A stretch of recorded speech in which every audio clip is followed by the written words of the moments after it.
Hello friends, good morning. Welcome to our channel Target with Lalan Sharma. Today we will discuss about elasticity. आइए देखते हैं quality of concept. तो आज का पहला हेडिंग है डिफॉर्मिंग फोर्स। तो विद्यार्थी, जब किसी ऑब्जेक्ट पर शेप एंड साइज और बोथ को चेंज करने के लिए हम लोग फोर्स लगाते हैं तो उसी फोर्स को डिफॉर्मिंग फोर्स कहा जाता है। तो डिफिनेशन को क्लियर किया जाए। ए फोर्स दैट चेंजेज और tends to change the shape और साइज और both of an object is called deforming force.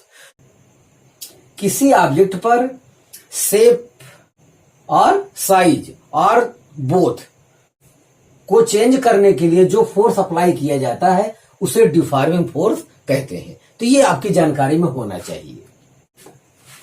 जैसे रबर की गेंद ले लीजिए, उसको हम लोग दबाते हैं तो शेप साइज क्या होता है, चेंज होता है या चेंज होने की कोशिश होती है। तो ऐसी दिशाओं में जो भी फोर्स लगता है उसे हम लोग डिफॉर्मिंग फोर्स कहेंगे। अगला हेडिंग क्लियर किया जाए, रिस्टोरिंग फोर्स। जब किसी ऑब्जेक्ट पर हम लोग एक्सटर्नल फोर्स लगाते हैं तो इंटरमॉलिक्यूलर फोर्स के कारण बॉडी के अंदर, ऑब्जेक्ट के अंदर रिस्टोरिंग फोर्स उत्पन्न हो जाता है। अब ये रिस्टोरिंग फोर्स है क्या चीज? जैसे रबर की गेंद ही ले लीजिए, जब उस पर एक्सटर्नल फोर्स या डिफॉर्मिंग फोर्स अप्लाई करते हैं तो वो शेप चेंज हो जाता है, लेकिन चेंज होने में भी कुछ तो विरोध का सामना करना पड़ा होगा। जैसे स्टील की गेंद ले लेते हैं, अब उस पर डिफॉर्मिंग फोर्स या एक्सटर्नल फोर्स अप्लाई करेंगे तो जाहिर है कि वो अपने शेप एंड साइज को चेंज करने का अपोजिशन सबसे ज्यादा करेगा। जबकि रबर की गेंद होगी तो वो शेप एंड साइज के चेंज का अपोजिशन कम करेगा। तो जो अपोजिशन ज्यादा करेगा उसमें रिस्टोरिंग फोर्स ज्यादा प्रोड्यूस होगा, जो अपोजिशन कम करेगा, विरोध कम करेगा, उसमें रिस्टोरिंग फोर्स कम उत्पन्न होगा। तो ध्यान दिया जाए, when an external force acts at any object, then an internal resistance produced in the substance due to intermolecular force, which is called restoring force. यहां नोट में देखा जाए, internal resistance force Fr is equal to होता है external deforming force F external. ये कब होता है? At equilibrium. एट इक्विलिब्रियम का मतलब है कि नेट फोर्स क्या होगा? जीरो होगा।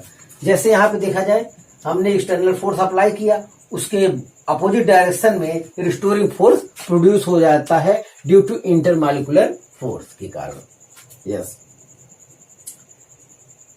तो इक्विलिब्रियम का मतलब होता है यहां पे एफ नेट क्या है? जीरो है। अगर ऐसा है तो ऐसी दशा में रिस्टोरिंग फोर्स एक्सटर्नल फोर्स के बराबर होगा मैग्नीट्यूड में। वेक्टर फॉर्म में F external equal to minus vector F R. ये चीज ध्यान देंगे। तो ऐसी दशा में एफ नेट जीरो होगा। इसको इधर करिए, vector F external plus vector F R is equal to zero. मतलब यहां पे नेट फोर्स क्या आएगा? जीरो आएगा। तो ध्यान दिया जाए, इक्विलिब्रियम की कंडीशन में इंटरनल रिस्टोरिंग फोर्स का मैग्नीट्यूड एक्सटर्नल फोर्स के बराबर होगा। तो ध्यान दें, जब किसी ऑब्जेक्ट पर हम लोग एक्सटर्नल फोर्स या डिफॉर्मिंग फोर्स लगाते हैं तो वो ऑब्जेक्ट अपने शेप एंड साइज और बोथ के चेंज का अपोजिशन करता है। जितना अपोजिशन करता है वही होता है क्या? Restoring force. तो आप इसे कॉपी कर लीजिए। तो आगे का कंसेप्ट हम देखते हैं।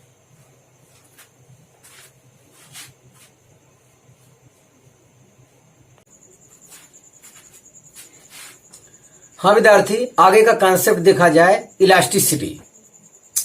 तो जब किसी ऑब्जेक्ट पर डिफॉर्मिंग फोर्स लगाते हैं तो वह ऑब्जेक्ट अपनी शेप एंड साइज के चेंज का अपोजिशन करता है और डिफॉर्मिंग फोर्स को हटा लेने के उपरांत वह ऑब्जेक्ट अपने पहले वाले शेप एंड साइज में वापस आ जाता है। इसी प्रॉपर्टी को इलास्टिसिटी कहा जाता है। लेकिन कब तक?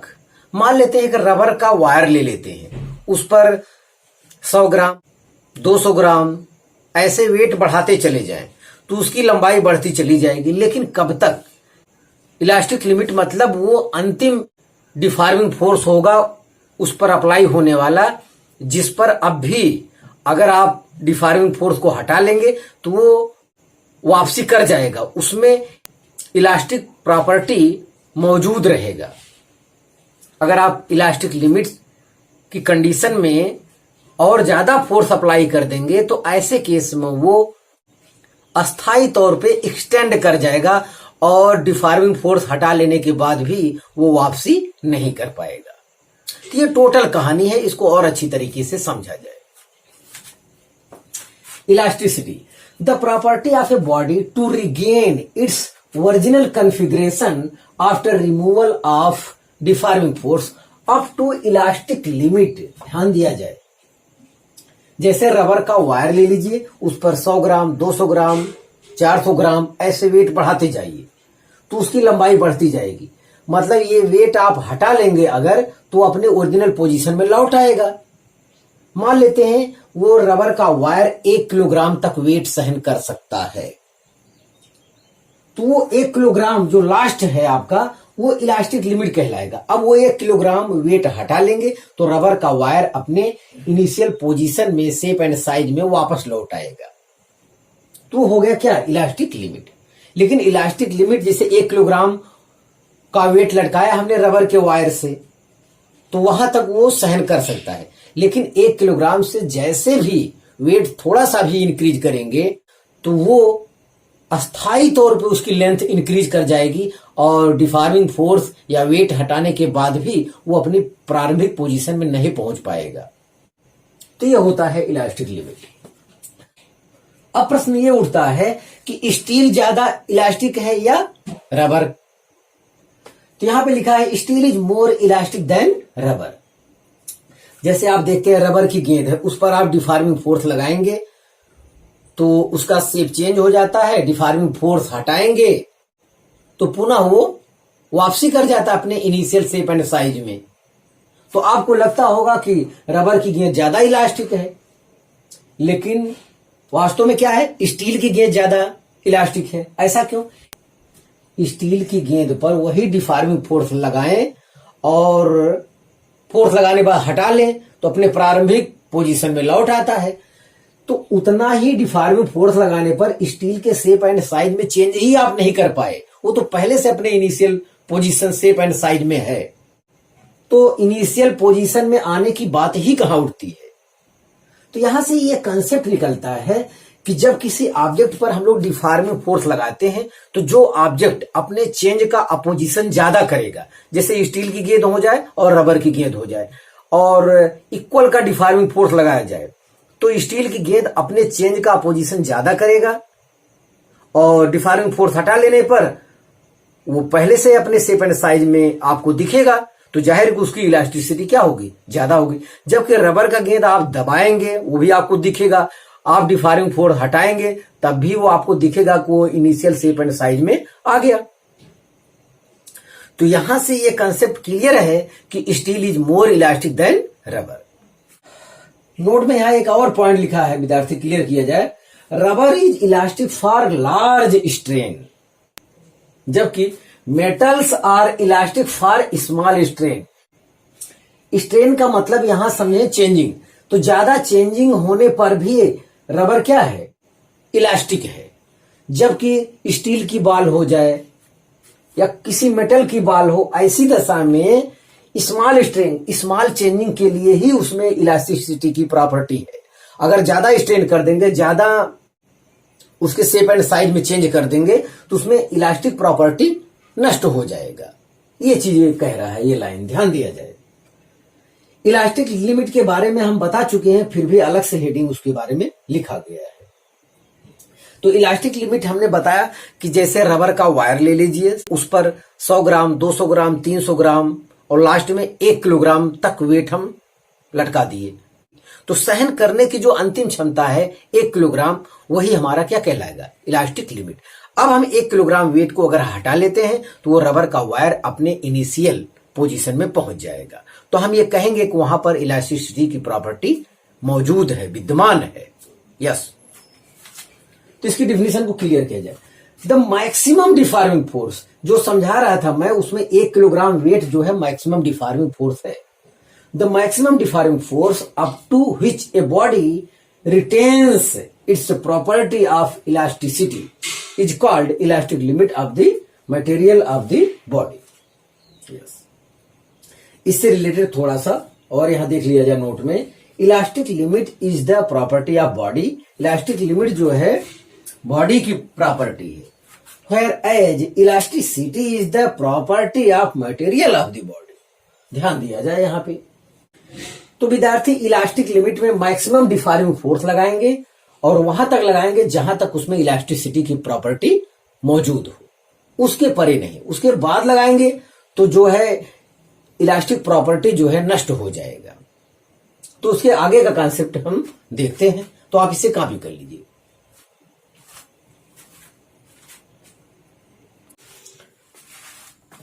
हाँ विद्यार्थी, आगे का हेडिंग देखा जाए प्लास्टिसिटी। तो हम आपको बता रहे थे कि मान लेते हैं कि रबर का एक वायर है, उस पर 100 ग्राम करके वेट बढ़ाते जाते हैं तो 1 किलोग्राम तक पहुंचा था, वो है इलास्टिक लिमिट। क्योंकि 1 किलोग्राम वेट जब हटा लेंगे, 1 किलोग्राम वेट मतलब डिफॉर्मिंग फोर्स हटा लेंगे, तो वो वायर जो है अपने इनिशियल पोजीशन में पहुंच जाएगा, मतलब उसमें इलास्टिसिटी की प्रॉपर्टी मौजूद है। लेकिन 1 किलोग्राम से जरा सी भी वेट ज्यादा कर देंगे, यानी डिफॉर्मिंग फोर्स इंक्रीज कर देंगे, तो उसके बाद अगर हम वो डिफॉर्मिंग फोर्स को हटा लेते हैं तो अपने इनिशियल पोजीशन में नहीं पहुंच पाएगा। तो इसी प्रॉपर्टी को कहा जाता है क्या? प्लास्टिसिटी। तो आइए देखते हैं क्वालिटी ऑफ कंसेप्ट। तो यह शॉर्ट में उस डिफिनेशन को लिखा गया है, the deformation beyond elastic limit is called plasticity. जो उसमें डिफॉर्मिंग फोर्स लगा है इलास्टिक लिमिट के परे अगर लग जाए तो क्या हो जाता है? प्लास्टिसिटी। ध्यान दिया जाए। अब अगला हेडिंग स्ट्रेस को समझा जाए। तो the internal restoring force per unit cross sectional area is called stress. तो स्ट्रेस इक्वल टू होता है internal restoring force upon area. Stress equal to होता है एफ आर अपॉन ए, यही होता है एफ एक्सटर्नल अपॉन ए के बराबर। कब? At equilibrium position. ध्यान दिया जाए। तो एट इक्विलिब्रियम एफ एक्सटर्नल किसके इक्वल होता है? रिस्टोरिंग फोर्स के। लेकिन डिफिनीशन में विद्यार्थी रिस्टोरिंग फोर्स ही लिखना चाहिए। जैसे विद्यार्थी गीली मिट्टी ले लिया जाए, गीली मिट्टी को हम लोग दबा दें तो एक्सटर्नल फोर्स तो लगा, लेकिन उसमें इंटरनल रिस्टोरिंग फोर्स प्रोड्यूस नहीं होता है, मतलब वो इलास्टिक बॉडी नहीं है, प्लास्टिक बॉडी है। क्योंकि गीली मिट्टी पर हम डिफॉर्मिंग फोर्स अप्लाई कर दिए, लेकिन उसके अंदर जो है रिस्टोरिंग फोर्स प्रोड्यूस नहीं हुआ। तो रिस्टोरिंग फोर्स अगर नहीं प्रोड्यूस हुआ तो ऐसी दशा में उसमें स्ट्रेस नहीं होगा। जब स्ट्रेस नहीं होगा तो बॉडी इलास्टिक नहीं होगी। तो ये चीज आपको ध्यान देना है। तो ये फार्मूला तो आपको प्रेशर वाले फार्मूले के इक्वल दिखता है, जिसे pressure equal to F external upon area होता है, लेकिन फिर भी दोनों में कुछ अंतर है जिसको आगे हम समझाएंगे। तो पहले स्ट्रेस की यूनिट देख लेते हैं। तो ये हो जाएगा न्यूटन पर मीटर स्क्वायर। इसका डायमेंशन देख लिया जाए। फोर्स का होता है ml टी पावर -2 और एरिया का होता है l स्क्वायर। एक l से l कैंसिल, l नीचे बचा है, ऊपर जाएगा माइनस हो जाएगा, तो आया है ml पावर -1 टी पावर -2। ये है स्ट्रेस का डायमेंशन और स्ट्रेस की यूनिट। प्रेशर का यूनिट और डायमेंशन भी यही होता है। फिर भी अंतर है, तो अंतर को देख लिया जाए। देखिए यहाँ पे pressure is always normal to the area. Pressure जो है एरिया के हमेशा क्या होता है? नॉर्मल होता है। But stress can be normal और टेंजेंशियल। इसीलिए फिगर बनाया था। तो यह cos थीटा भी रिस्टोरिंग फोर्स के बराबर हो सकता है और यह sin थीटा भी आगे के कॉन्सेप्ट में बराबर हो सकता है। मतलब यह cos थीटा या sin थीटा दोनों की जरूरत पड़ेगी। ये पूरा कॉन्सेप्ट अभी टाइप्स ऑफ स्ट्रेस की स्टडी करते समय पता चल जाएगा। तो बस आपको यही जानना है कि pressure is always normal to the area but stress can be normal और टेंजेंशियल। तो ये नॉर्मल फोर्स है, ये टेंजेंशियल फोर्स है। दोनों की स्ट्रेस में क्या होगी? आवश्यकता होगी। ध्यान दिया जाए।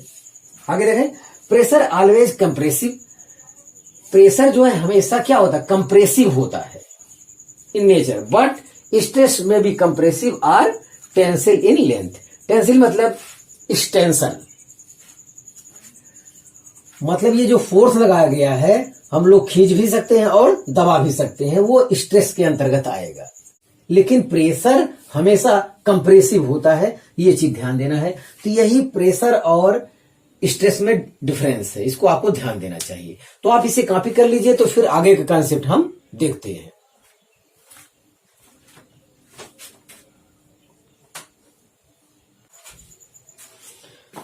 हाँ विद्यार्थी, अब टाइप्स ऑफ स्ट्रेस देखा जाए।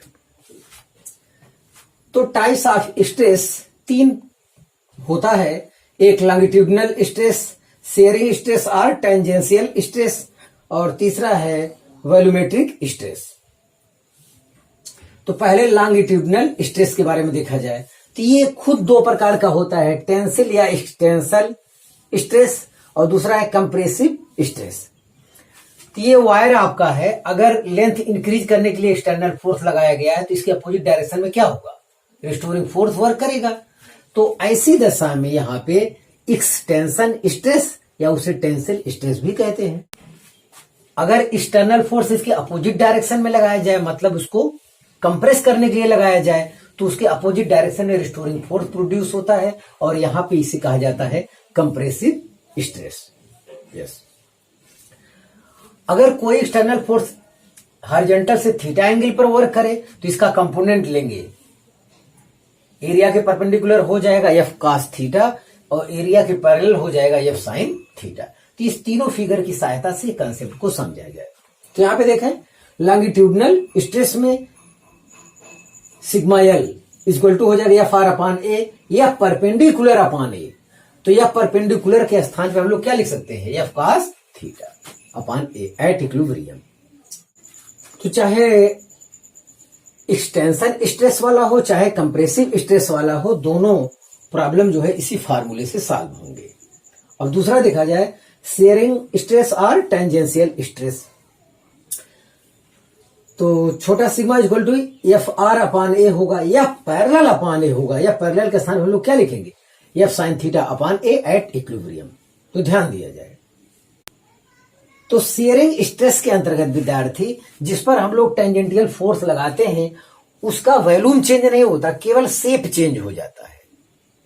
जैसे ये पहले क्यूब था, हमने टेंजेंशियल फोर्स लगाया एक साइड में, तो जितना इधर खिसका उतना लास्ट में भी खिसक जाएगा। तो ये है, या इस फिगर की सहायता से देखा जाए, ये tangential force F sine theta है यहां पर।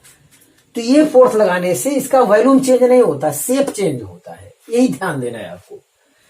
तो एफ आर अपान ए या पैरेलल अपान ए, तो यह पैरेलल के स्थान पे अगर इस टाइप का कहीं एक्सटर्नल फोर्स लग रहा है तो एफ साइन थीटा प्रयोग होगा। और तीसरा देखा जाए बुल्क और वॉल्यूम स्ट्रेस, तो यहां भी वही होगा, F R upon A equal to change in pressure. तो यहां पे ध्यान दिया जाए, मान लेते हैं कोई गहरी झील है, उसमें रबर की एक गेंद हम डाल दें, तो झील में जाने पर रबर की गेंद जो है सिकुड़कर उसका वॉल्यूम कम हो जाएगा, और वॉल्यूम कम ये चेंज इन प्रेशर की वजह से होता है।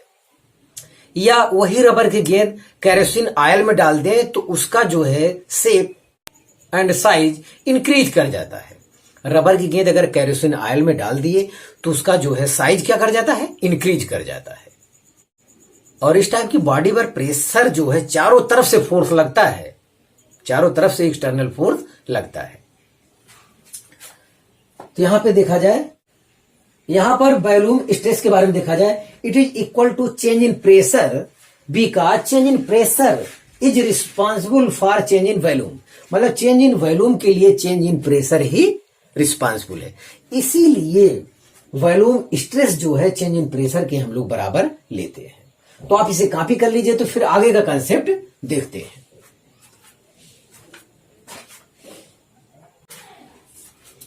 हाँ विद्यार्थी, आज का लास्ट टॉपिक स्ट्रेन की हम लोग स्टडी करेंगे। तो स्ट्रेन क्या होता है, the ratio of change in configuration to the original configuration is called strain. Strain equal to होता है change in configuration of object upon original configuration of object. तो इसका कोई यूनिट डायमेंशन नहीं होता क्योंकि ये ऊपर नीचे सेम फिजिकल क्वांटिटी होता है। जैसे देखें लॉन्गिट्यूडिनल स्ट्रेन, तो जैसे कोई रॉड है, यस, इस पर हम लोग डिफॉर्मिंग फोर्स लगाएंगे तो इसका लेंथ क्या करेगा, इंक्रीज करेगा। तो अब इसका लेंथ जो हो जाएगा ये डेल्टा एल क्या कर जाएगा, इंक्रीज कर जाएगा, पहले एल था। तो वही चीज है ये longitudinal strain, change in length of body upon initial length of body. It is possible only in solid, मतलब लॉन्गिट्यूडिनल स्ट्रेन जो है सॉलिड में ही पॉसिबल है, ध्यान दिया जाए। स्ट्रेन देखिए 3 टाइप्स का होता है, जिसमें एक है लॉन्गिट्यूडिनल स्ट्रेन, दूसरा है वॉल्यूम स्ट्रेन। वॉल्यूम स्ट्रेन के बारे में अभी बताया गया था कि जैसे रबर की कोई गेंद है, झील में डाल दिए तो छोटी हो जाएगी, तो change in volume upon initial volume यही होता है। तो वॉल्यूम स्ट्रेन के अंतर्गत वो आता है change in volume of body upon original volume, मतलब volume strain is equal to, जो आपको जानना है, डेल्टा वी अपॉन वी जानना है। लॉन्गिट्यूडिनल स्ट्रेन के बारे में जानना है, डेल्टा एल अपॉन एल जानना है। और लास्ट है शियरिंग स्ट्रेन। शियरिंग स्ट्रेन में विद्यार्थी जो है वॉल्यूम चेंज नहीं होता, केवल शेप चेंज हो जाता है। जैसे देखिए यहाँ पे बुक है, अगर एक तरफ मैं ये फोर्स लगाऊं तो ये एक तरफ थोड़ा बढ़ जाता है, इस टाइप से हो जाता है, शिफ्ट हो जाता है एक तरफ। तो यहाँ पे इस टाइप फोर्स लगेगा तो जितना ये बढ़ेगा उतना उसके बदले में उस कोना वाला बढ़ जाएगा। यहाँ पे हम फोर्स लगाएंगे, जितना ये आगे बढ़ेगा उतना बाद वाला पोर्शन भी उतना आगे बढ़ जाता है, लेकिन उसका वॉल्यूम चेंज नहीं होता है। अगर ऐसा कहीं पे है तो आप फिगर में देख लीजिए, मान लेते हैं एक्स बढ़ा होगा तो tan फाई इक्वल टू होता है एक्स अपॉन एल, यहां से हो जाएगा। वही शेयरिंग स्ट्रेन है। Here phi is very small, phi बहुत कम है, तो ऐसी दशा में phi equal to X upon L लिखेंगे। लेकिन ध्यान देना है फाई क्या है, रेडियन में होना चाहिए। ध्यान दें ये सेम फिजिकल क्वांटिटी का रेशियो होता है, इसीलिए इसका कोई यूनिट और डायमेंशन नहीं होता है। तो आप इसे कॉपी कर लीजिए। हाँ विद्यार्थी, आज बस इतना ही। आप मेहनत से पढ़ाई करते रहें। All the very best.